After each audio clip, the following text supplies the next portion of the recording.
இனிமே கண்ணை மூடிட்டு கடலை எண்ணெய் வாங்கலாம். ஏன்னா மந்த்ரா கடலை எண்ணெய் இதயத்தின் தயாரிப்பு. வறுக்க பொரிக்க ஏன் எல்லா சமையலுக்கும் மந்த்ரா தான். மந்த்ரா கடலை எண்ணெய், அபார ருசி, ஆரோக்கியமான உடல் நலம். போட்டி போட்டு அந்த மனப்பான்மையிலே வந்தாங்க. ஆனா அவங்க கோயம்புத்தூர் உண்டு, அவங்க ஊரை எடுக்க மாட்டாங்க.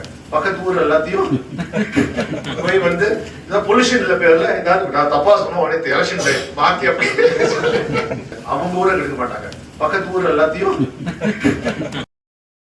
கரூர் தொகுதி தொடர்பான திமுக நிகழ்ச்சியில் கோவை மக்கள் பற்றி திமுக எம்பி தயாநிதி பேசிய பேச்சு கடும் சர்ச்சையை ஏற்படுத்தியுள்ளது. தயாநிதியின் அடாவடி பேச்சை அரசியல் களத்தில் முக்கிய பிரச்சனையாக பாரதிய ஜனதா எடுத்துச் செல்ல துவங்கியிருக்கிறது. கோவை டு டெல்லி வரை கொண்டு சென்றுவிட்டது. ஏற்கனவே கோவை மாவட்ட தொகுதிகளில் படு வீக்காக இருக்கும் திமுகவுக்கு இது கடும் அதிர்ச்சியை ஏற்படுத்தியுள்ளது. இந்த ஆட்டத்தை முதலில் அண்ணாமலைதான் துவங்கி வைத்தார். தனக்கே உரிய ஸ்டைலில் வீடியோ வெளியிட்டு தயாநிதியை விளாசினார். கோவை மக்கள் பக்கத்து ஊரை கெடுப்பவர்கள் என்று அவமரியாதையாக பேசுகிறார் திமுக எம்பி தயாநிதி. அதை கேட்டு சிரித்துக் கொண்டிருக்கிறார் முன்னாள் சாராய அமைச்சர் செந்தில் பாலாஜி.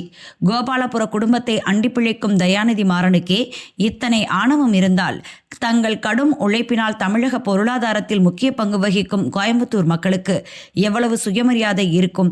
கோவை மக்களிடம் தயாநிதி மன்னிப்பு கேட்க வேண்டும்.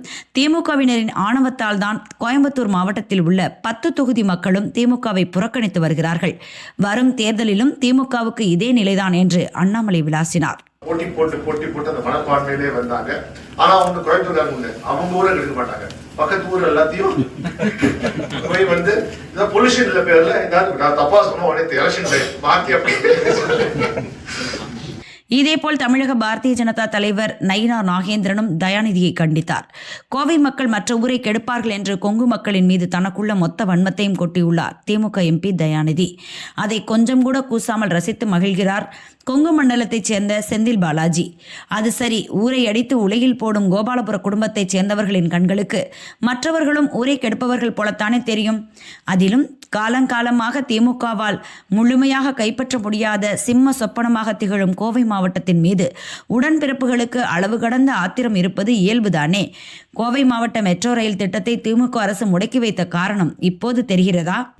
ஆணவம் தலைக்கேறிய திமுகவினர் இனி எந்த ஜென்மத்திலும் கோவை மண்ணில் கால் பதிக்க முடியாது. தயாநிதி தனது பிளவுவாத பேச்சுக்கு உடனடியாக மன்னிப்பு கேட்க வேண்டும் என்று நாகேந்திரன் வலியுறுத்தியுள்ளார்.